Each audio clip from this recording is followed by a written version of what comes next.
বঙ্গোপসাগরে সৃষ্ট গভীর নিম্নচাপটি স্থলভাগে উঠে এসে পরিণত হয়েছে স্থলগভীর নিম্নচাপে। ২৯ মে রাতে এটি ভারতের পশ্চিমবঙ্গের সাগরদ্বীপ ও বাংলাদেশের খেপুপাড়ার মধ্য দিয়ে উপকূল অতিক্রম করে সাতক্ষীরা অঞ্চলে প্রবেশ করে। এরপর এটি ধীরে ধীরে দুর্বল হতে থাকলেও সারা দিন ব্যাপী দেশের বিভিন্ন এলাকায় এর প্রভাব থাকবে বলে জানিয়েছে আবহাওয়া অধিদপ্তর। ওয়ালটন আবারও মিলিনিয়ার অফারে ওয়ালটন ফ্রিজ কিনে আপনিও হয়ে যেতে পারেন মিলিয়নিয়ার। মিলিনিয়ার ছড়াছড়ি দেশ জুড়ে, এটা শুধু ওয়ালটেনই পারে।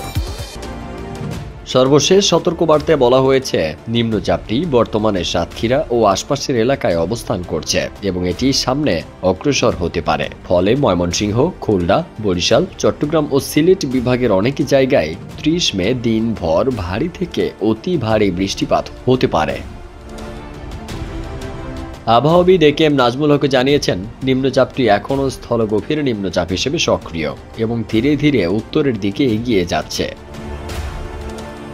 ৩১ মে রংপুর, রাজশাহী ও ঢাকার বেশ কয়েকটি জেলায় ভারী থেকে অতি ভারী বৃষ্টি হতে পারে। গভীর নিম্নচাপের পরবর্তী ধাপে বৃষ্টির প্রবণতা আরও বাড়তে পারে বলেও জানান তিনি।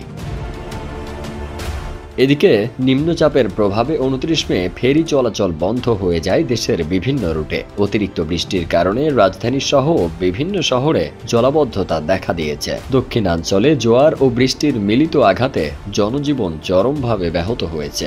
ভোলা, পটুয়াখালী সহ কয়েকটি এলাকায় বন্যা নিয়ন্ত্রণ বাঁধ ভেঙে নিম্নাঞ্চল প্লাবিত হয়েছে। সৃষ্টি হয়েছে ভয়াবহ জলাবদ্ধতা। উপকূলীয় অঞ্চলের মানুষ পড়েছে চরম দুর্ভোগে।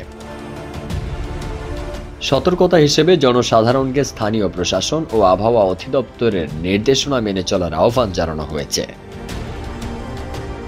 ফারদিন সানি, দেশ রূপান্তর।